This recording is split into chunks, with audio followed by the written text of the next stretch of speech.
The fight had been mentioned quite a few times before, and now it is indeed official. Roman Chocolatito Gonzalez against Kal Yafai for the latter's WBA Super Flyweight Championship of the World.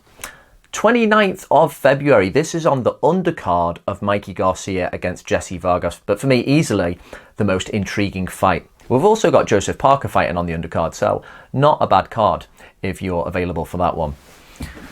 Now, for Chocolatito, if he can quickly become a world champion again, he is instantly, automatically reinstated as a major player in the division. He is the guy who brought a lot of attention and money to the 115-pound weight class, so he becomes a champ again. Boom, all the avenues open up.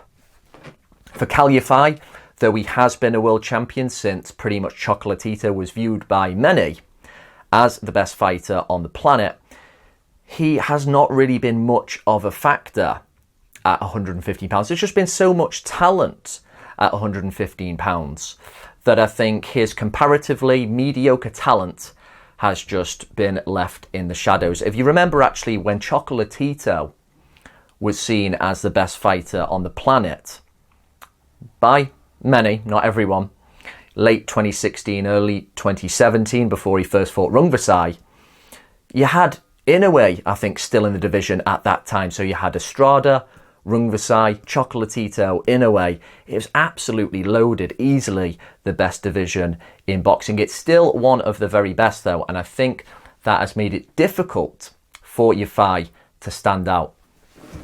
Now, as I say, he's been a champ since, I think, late 2016. He's defended about 4 or 5 times. I think more actually 5 or 6. But he hasn't really fought anyone that stands out. And he hasn't looked spectacular in the process. Now, for me, with no disrespect, I think this is just a fact of he's not the most talented fighter in this division. He seems to be quite well-rounded. He's got a responsible defense. He can punch a bit. He can throw in combinations. He looks like a guy who can box to different game plans, but nothing really stands out. So for me, he's going to have to use what most people have against Chocolatito at 115 pounds, which is size. He's a little bit bigger and he's fresher. He's only a year younger, but there's a lot less miles on the clock. And even though he's a world champ, he is surely going to be more hungry, because if he beats Chocolatito, it's the first real big name on his record. And then his career really opens up with the possibilities. Chocolatito, much more talented fighter than Kal Yafai. That's no disrespect at all. Chocolatito at his best is absolutely fantastic. But the inactivity, the knee injury, the fact he hasn't fought anybody particularly good, no in-between kind of talent before going for a world title again, makes this difficult to call. One of his problems, we know 115 pounds isn't his ideal weight. You can see there's more water weight on the body. He doesn't have the physical strength he used to, which was key in maneuvering people and trapping them and making them particularly vulnerable for those waterfall combinations that he has. Now he finds it harder to push people back, and Yafai seems quite physically strong. So if he can slow Chocolatito down, who mainly comes forward, he can make life very difficult. The little bit of light here for Chocolatito is that Yafai is not a big puncher.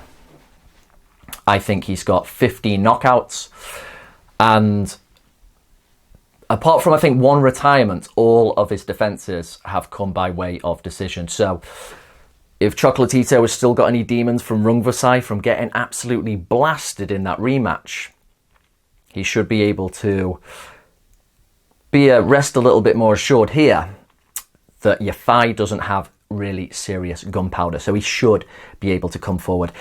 And my basic feeling is that if Chocolatito is still 70% the fighter he once was, who I am a big fan of, he should be able to feel his way into this. I really wasn't impressed with Yafai in his last fight against, was it Nolberto Jimenez? It was overexcited, it was scrappy, he should have been doing better. Admittedly, Jimenez was a much bigger super flyweight than Gonzalez is, but with Gonzalez's talent, if he can make Yafai unsure of himself, just feel him out and start to get his combinations going, I feel the classy Nicaraguan can become champion again via unanimous decision.